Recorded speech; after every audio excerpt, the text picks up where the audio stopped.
Voltamos então e chegamos ao terceiro e último ponto: a mulher cristã e a restauração da verdadeira beleza. Então, se a verdadeira beleza está relacionada com a glória e a santidade de Deus, como é que as filhas de Eva, que foram afastadas dessa glória de Deus, podem tornar a possuir essa verdadeira beleza? Isso significa que esta glória precisa ser restaurada. E a pergunta é: como é que essa glória pode ser restaurada? E a conclusão óbvia pelo Evangelho é a seguinte: para ser verdadeiramente bela, e isso não é só para as mulheres, é para os homens também, né?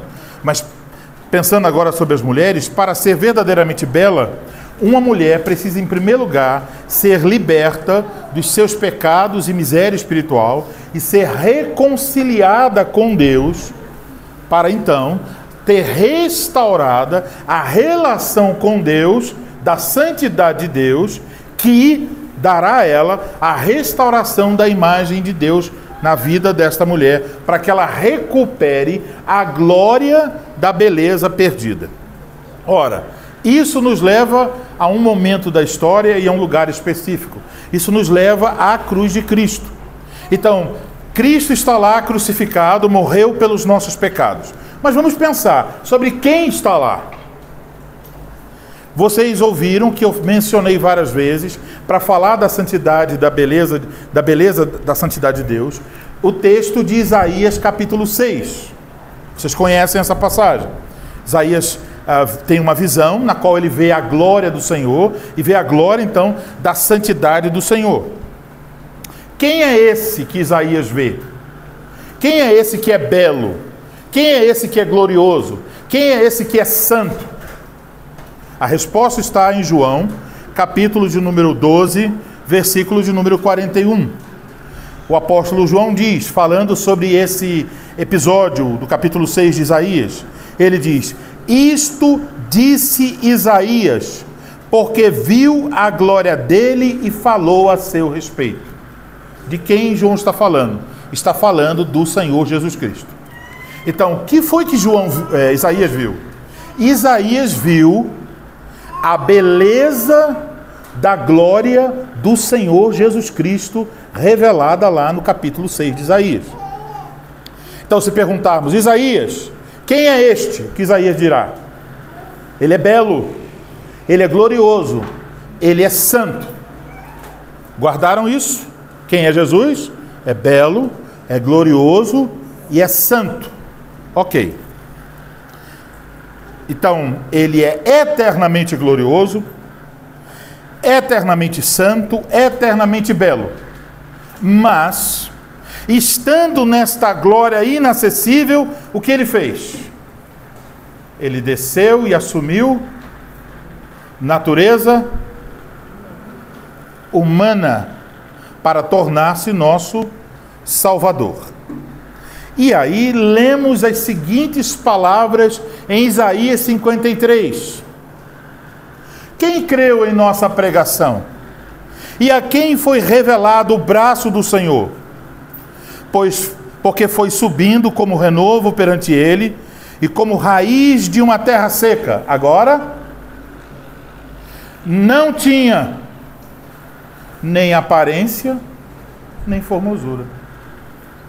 Está falando de quem? Não tinha aparência nem formosura. Olhámo-lo, mas nenhuma beleza havia que nos agradasse.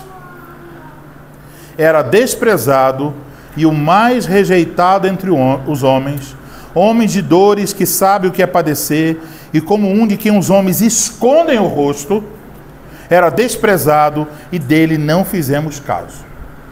No mesmo livro, saímos da beleza da glória para alguém que não tem beleza nenhuma. O que isso quer dizer? Que o mais belo, aquele que é a origem da beleza, se tornou alguém sem aparência e formosura, sem beleza nenhuma. para identificar-se com a nossa feiura, o Senhor Jesus Cristo. O sacrifício da cruz não é bonito, é feio, é horripilante, é sangue e é sofrimento. Então, nesse sentido, a obra de Cristo implica em assumir feiura, em tornar-se feio pela aparência, tornar-se feio para que a verdadeira beleza nos fosse restaurada. Podemos fazer aqui a inferência: aquele que é eternamente bendito se tornou maldito para que nós tivéssemos a bênção de Abraão. Gálatas capítulo 3. Agora, aquele que é eternamente belo torna-se feio para que nós conheçamos a beleza de Deus. Não só nossos pecados foram perdoados pela sua obra, mas também lemos na Escritura que Ele nos concedeu justiça e santidade, de modo que agora, quando Deus nos olha, não vê mais a criatura feia, nos vê debaixo de uma justiça perfeita e gloriosa que é de Cristo. Portanto, Deus nos vê como se nós fôssemos belos, como se nós não tivéssemos defeitos, por causa da justiça de Cristo. Então, tem uma coisa que nós podemos dizer: não só que nossos pecados foram cravados na cruz, mas a feiura foi cravada na cruz. A verdadeira feiura foi cravada na cruz. Isso quer dizer o quê? Que se você é uma pessoa salva, se você realmente está em Cristo, você possui na sua vida a santidade e a justiça de Cristo. Isso significa que a sua beleza foi restaurada.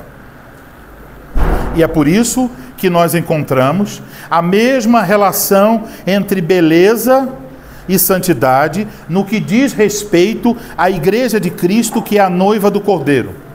Você pode ver isso depois em Apocalipse 19, 21, tem os textos aí na folha. Mas vamos ler Efésios 5, 27, que diz assim: maridos, amai vossa mulher como também Cristo amou a igreja e a si mesmo se entregou por ela, para que a santificasse, tendo-a purificado por meio da lavagem de água pela palavra, para apresentar a si mesmo o quê? Igreja gloriosa, sem mácula, nem ruga, nem coisa semelhante, porém santa e sem defeito. Percebe? Então, o que acontece? Jesus morre por nós, e agora Jesus está nos santificando, para que essa noiva, a igreja com quem ele se casa, seja plenamente no final o quê? No dia do casamento. Bela. Perfeitamente bela, sem ruga, sem defeito. Não pelo efeito do Photoshop, não pelo efeito da maquiagem, mas pelo poder transformador da graça de Deus. Então a igreja é a noiva de Cristo, bela, adornada por Ele. Isso quer dizer que aos olhos de Deus, nós somos lindos quando estamos em Cristo. Isso é, Deus nos vê como belos por estarmos em Cristo. Agora, nós não só recebemos essa justiça e essa santidade que nos torna belos aos olhos de Deus, mas Efésios 5, 27 deixou claro que nós estamos sendo embelezados. Veja de novo o texto de Efésios 5, 27. Tendo-a purificado por meio da lavagem de água pela palavra. Qual é o meio que o Espírito Santo usa para embelezar a igreja de Cristo? A palavra. Cristo quer uma igreja gloriosa, sem mácula e sem ruga, e agora estamos nesse processo de embelezamento. Até podemos dizer que nesse momento nós estamos no spa. Estamos sendo tratados, purificados, embelezados, para finalmente no dia final todos nós nos encontrarmos perfeitamente belos com o nosso Senhor Jesus Cristo. Romanos 12, 1, 2 também ajuda a entender isso. Nesse texto de Romanos 12, 1 fala diz: não vos conformeis com o presente século, mas transformai-vos pela renovação da vossa mente.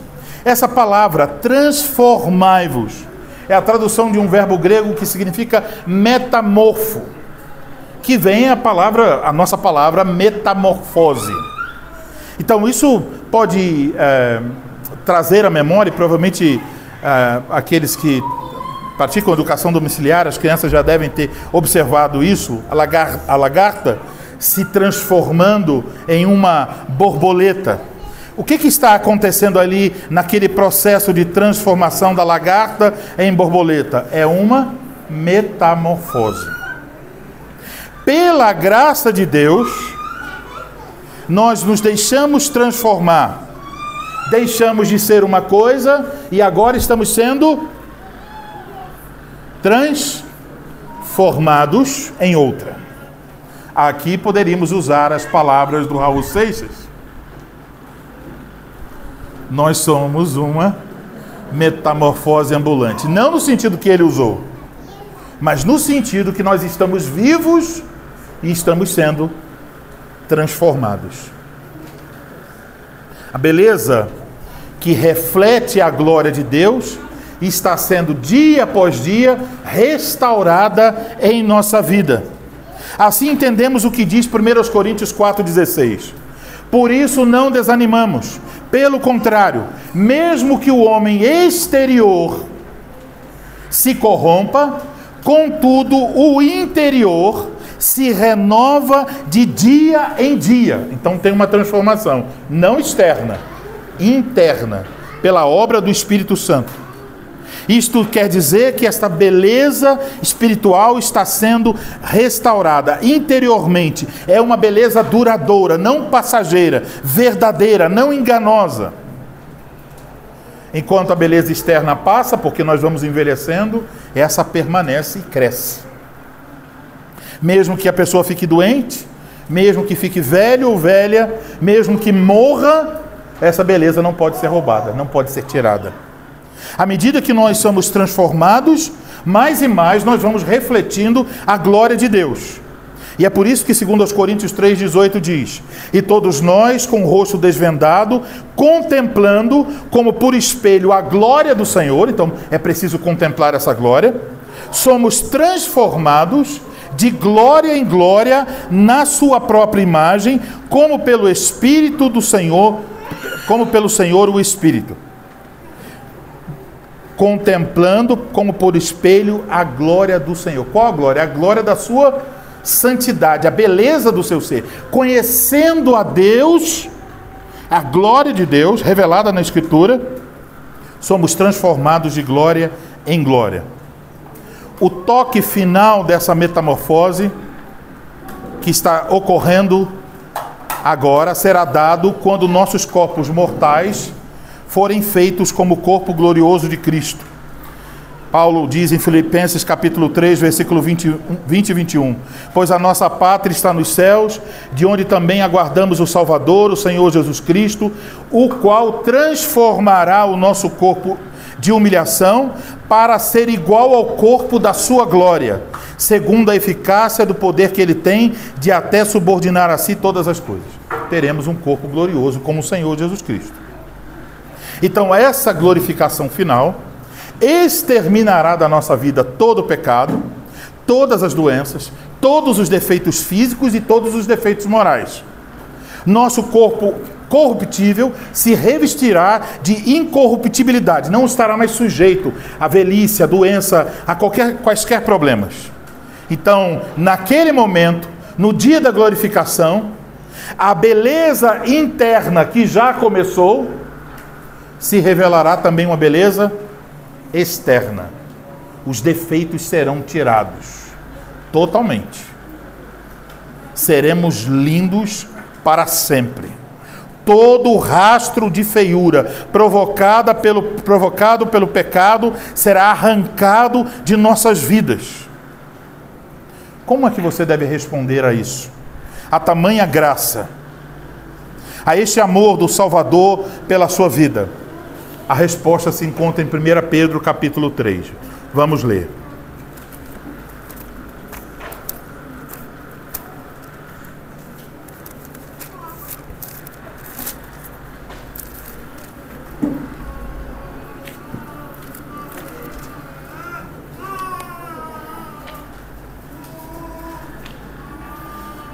1 Pedro capítulo 3, versículo de 1 a 6. Mulheres, sede vós igualmente submissas a vossos próprios maridos, ao vosso próprio marido, para que, se ele ainda não obedece à palavra, seja ganho sem palavra alguma por meio do procedimento de sua esposa. Ao observar o vosso honesto comportamento, cheio de temor. Vejam agora, irmãs, não seja o adorno da esposa o que é exterior, como frisado de cabelos, adereços de ouro, aparato de vestuário. Está proibindo usar estas coisas? Não, não é isso. O que está dizendo é qual é o seu adorno, seu principal adorno. Qual é a sua principal fonte de beleza? Externa ou interna? Se for externa, se encha de joias, de maquiagem, compre as roupas mais caras e só tire foto com filtro. É isso. Mas aqui está dizendo, não seja o adorno da esposa o que é exterior, como frisado de cabelo, adereços de ouro e aparato de vestuário. Qual deve ser a beleza? Seja, porém, o homem, o ser interior do coração, unido ao incorruptível trajo. Quer dizer, qual é o vestido que vai usar? Trajo de um espírito manso e tranquilo. Vai agradar a quem? Que é de grande valor diante de Deus. Pois foi assim também que a si mesmas se ataviaram outrora as santas mulheres que esperavam em Deus, estando submissas a seu próprio marido, como fazia Sara, que obedeceu a Abraão, chamando-lhe Senhor, da qual vós vos tornastes filhas, praticando o bem e não temendo perturbação alguma. Quando diz, então, não seja o adorno da esposa o que é exterior, o que isso quer dizer? Não reduza a sua beleza a meramente uma questão de aparência. Então não está proibindo joias e maquiagens, mas proíbem que essas coisas definam a sua beleza. Se você define sua beleza por esses elementos de joias, roupas, maquiagem, então você está indo na direção contrária, ensinada pelo Espírito Santo. É muito interessante notar aqui que quando diz assim, não seja o adorno. A palavra grega aqui para adorno é a palavra cosmel. Qual é a palavra que teria no português para cosmel? Parecido. Cosmético. É da mesma origem. Cosmético tem a ver com adorno. Então não seja, poderíamos até parafrasear, não seja o seu cosmético, a sua maquiagem, as coisas exteriores. A sua beleza tem que ser essa aqui. E aí apresenta uma condição do coração. Então, uma mulher cristã que está sendo embelezada interiormente pela graça de Deus, está naquele processo de transformação, ela não fará da aparência a sua beleza. Não é que ela não vai cuidar da aparência, é que ela não dirá, a minha beleza é minha aparência. Ela dirá, a minha beleza é a glória de Cristo refletida em minha vida. E mesmo que ela tenha aparência bela, ela dirá, mas isso não é a minha beleza.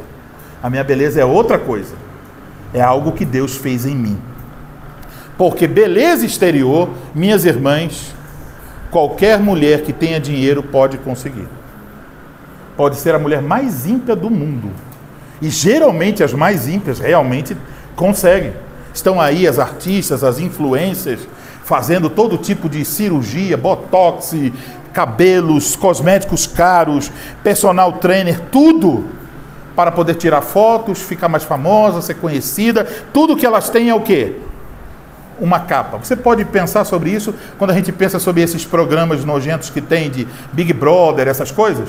Aquelas pessoas são famosas porque fizeram o quê? Não cantam, não dançam, não atuam, não sabem fazer nada. Só sabe fazer o quê? Tirar foto e aparecer nas redes sociais. Só isso. Aí se chama de influenciadoras. que uma mulher dessa vai influenciar positivamente? Nada. Então, a beleza da mulher cristã seja, porém, o homem interior, quer dizer, a pessoa de dentro, do coração. Então, a verdadeira beleza começa no coração. Começa com o coração transformado pela graça de Deus. Então, se você quer ser bela, você sempre precisa ir na frente do espelho. Qual o espelho? E olhar o quê? O seu coração. É isso que você tem que olhar. Olhe o seu coração pela palavra de Deus. Você precisa ter certeza de que realmente você está unida a Cristo e que realmente Deus olha para você em Cristo e diz: belíssima, está revestida da glória do meu Filho. Em segundo lugar, você precisa estar neste processo de transformação, a metamorfose que eu mencionei anteriormente.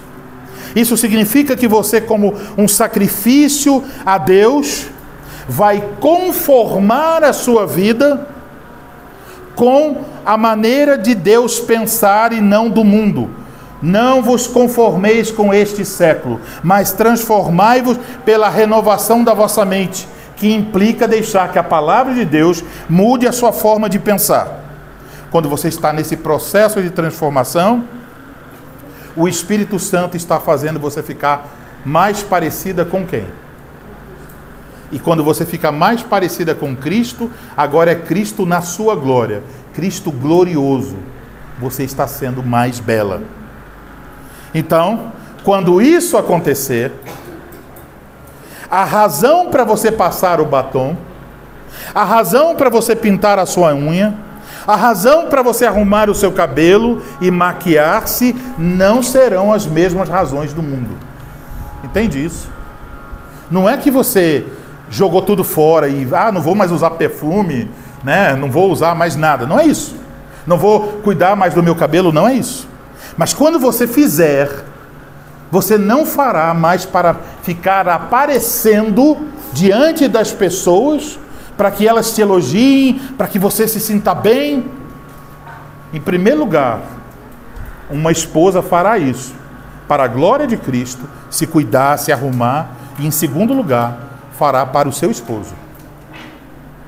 Então perceba, duas mulheres podem ir no mesmo cabeleireiro. E ir no cabeleireiro não é pecado.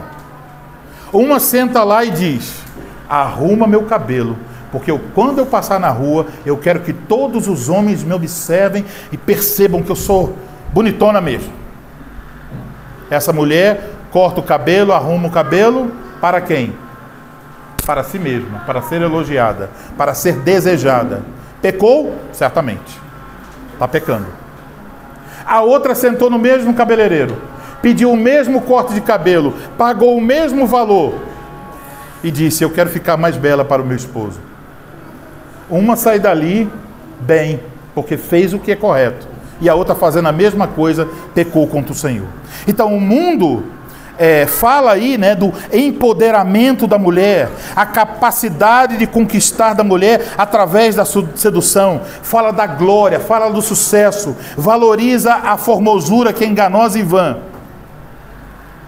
Mas quais as razões para você que entende a beleza que começa do coração?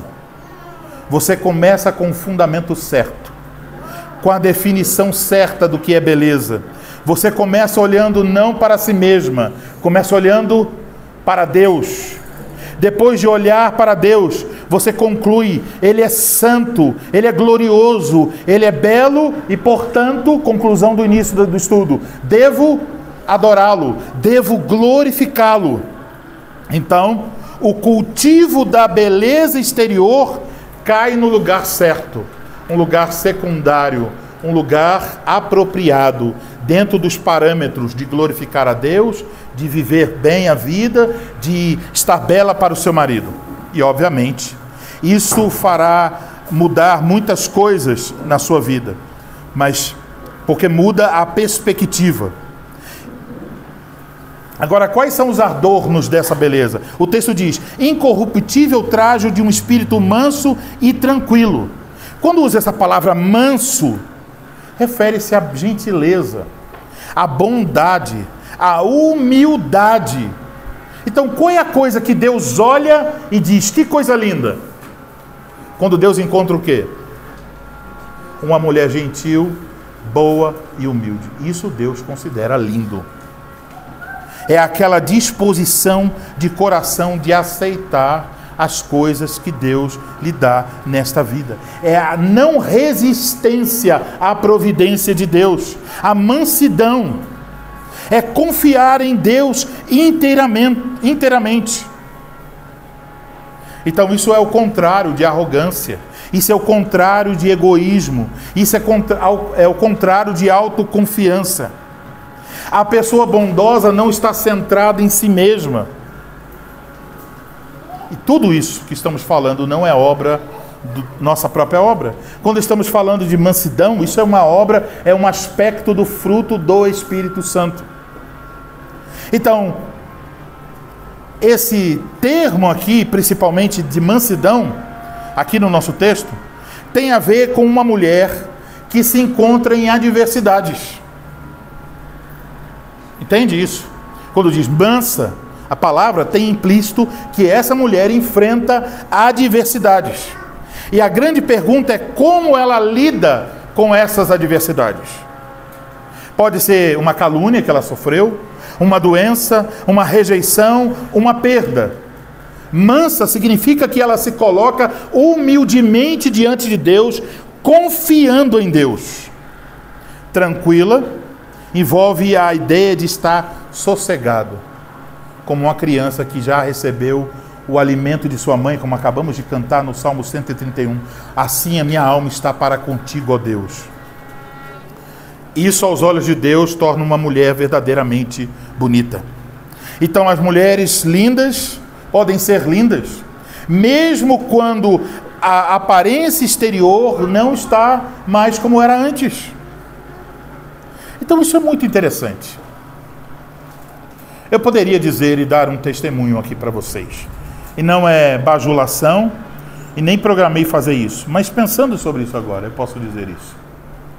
Em um sentido muito próprio das questões exteriores, a minha esposa não é mais tão bela como foi quando eu a conheci. E ela pode dizer isso 3 vezes mais a meu respeito. Mas, à medida em que nosso casamento avança, em que eu me tornei mais velho e ela se tornou mais velha, eu posso dizer que ela hoje é tão bela como nunca foi antes. E por que razão? Porque eu posso ver mais beleza hoje do que eu via antes. Porque ela está sendo transformada pela graça de Deus.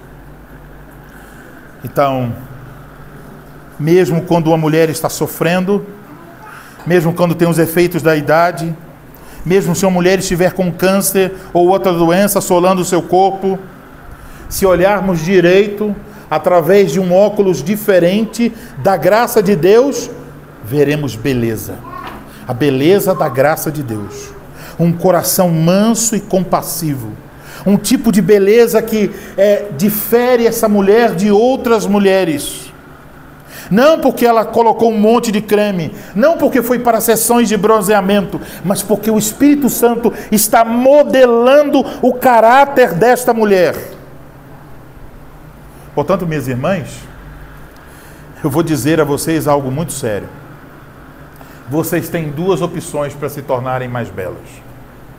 Uma, estar totalmente entregues a Cristo e à ação do Espírito Santo para possuir essa beleza que começa de dentro para fora, e isso tornará vocês diferentemente belas de todas as outras mulheres.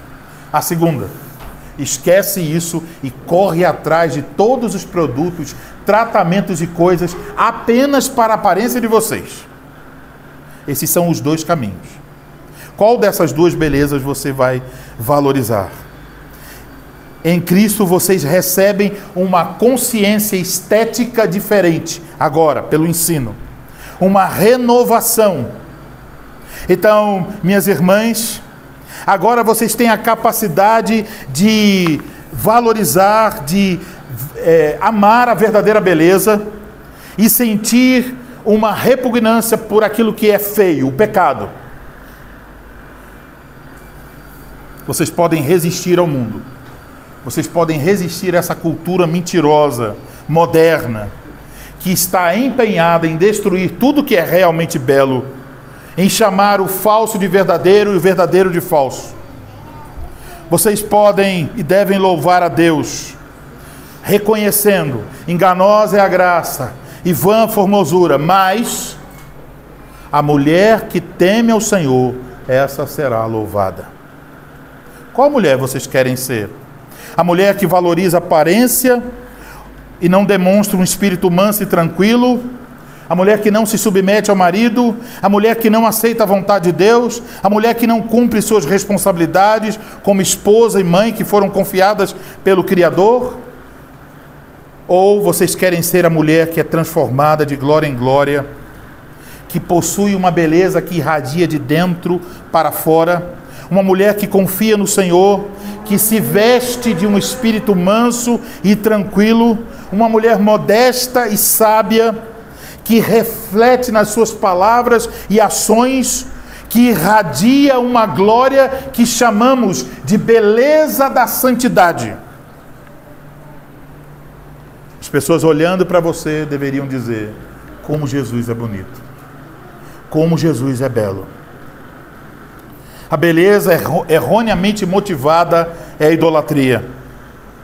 E aqueles que buscam essa beleza descobrirão no final: toda a carne é erva, e toda a sua glória como a flor da erva. Seca-se a erva e caem as flores, soprando nelas o hálito do Senhor. Na verdade, o povo é erva. Seca-se a erva, cai a sua flor, mas a palavra do Senhor permanece eternamente.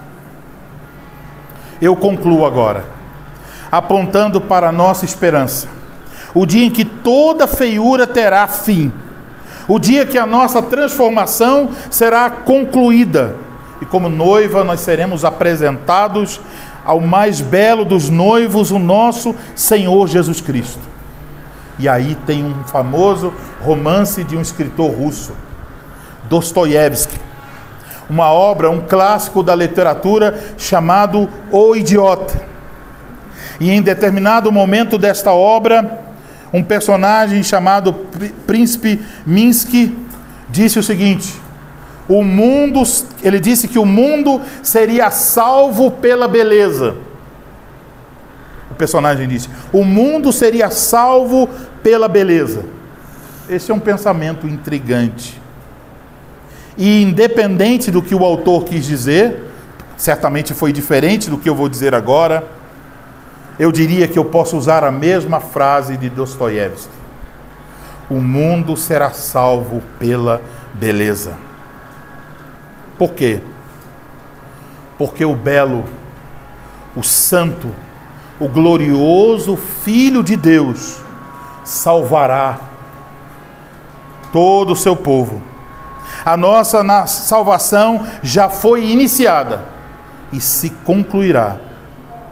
Nossos olhos contemplarão um dia a verdadeira e perfeita beleza na face de Jesus Cristo. E nós mesmos seremos verdadeiramente belos e de forma completa e final belos.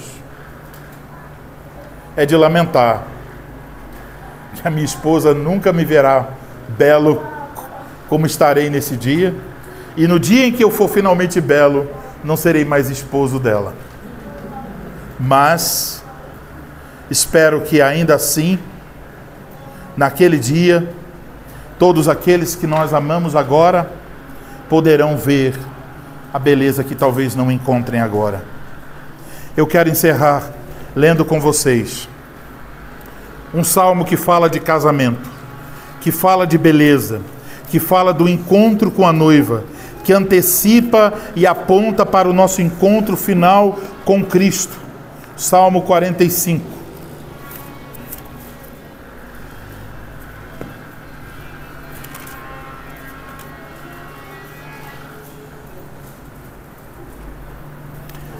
Ao mestre de canto segundo a melodia, os lírios dos filhos de Corá, salmo didático, cântico de amor. De boas palavras transborda o meu coração. Ao Rei consagro o que compus. A minha língua é como a pena de habilidoso escritor. Tu és o mais formoso dos filhos dos homens. Nos teus lábios se extravasou a graça. Por isso Deus te abençoou para sempre. Cinge a espada no teu flanco, herói. Cinge a tua glória e a tua majestade. E nessa majestade cavalga prosperamente pela causa da verdade e da justiça, e a tua destra te ensinará proezas. As tuas setas são agudas, penetram o coração dos inimigos do rei. Os povos caem submissos a ti. O teu trono, ó Deus, é para todo sempre. Cetro de equidade é o cetro do teu reino. Amas a justiça e odeias a iniquidade. Por isso Deus, o teu Deus, te ungiu com óleo de alegria como a nenhum dos teus companheiros. Todas as tuas vestes recendem a mirra, aloés e cássia. De palácios de marfim ressoam instrumentos de cordas que te alegram. Filhas de reis se alegram entre as tuas damas de honra. À tua direita está a rainha, adornada de ouro finíssimo de Ofir. Ouve, filha, vê, dá atenção, esquece o teu povo e a casa de teu pai. Então o rei cobiçará a tua formosura, pois ele é o teu Senhor. Incline-se perante ele. A ti virá a filha de Tiro, trazendo donativos. Os mais ricos do povo te pedirão favores. Toda formosura é a filha do rei no interior do palácio. A sua vestidura é recamada de ouro. Em roupagens bordadas conduza-na perante o rei. As virgens, suas companheiras, que a seguem, serão trazidas à tua presença. Serão dirigidas com alegria e regozijo. Entrarão no palácio do rei. Em vez de teus pais, serão teus filhos, os quais farás príncipes por toda a terra. O teu nome eu o farei celebrado, de geração em geração. Assim os povos te louvarão para todo sempre. Aqui vemos duas belezas. A beleza do rei, que é o noivo, e a beleza da noiva. O rei é Cristo e a noiva somos nós. Esse dia chegará. Amém.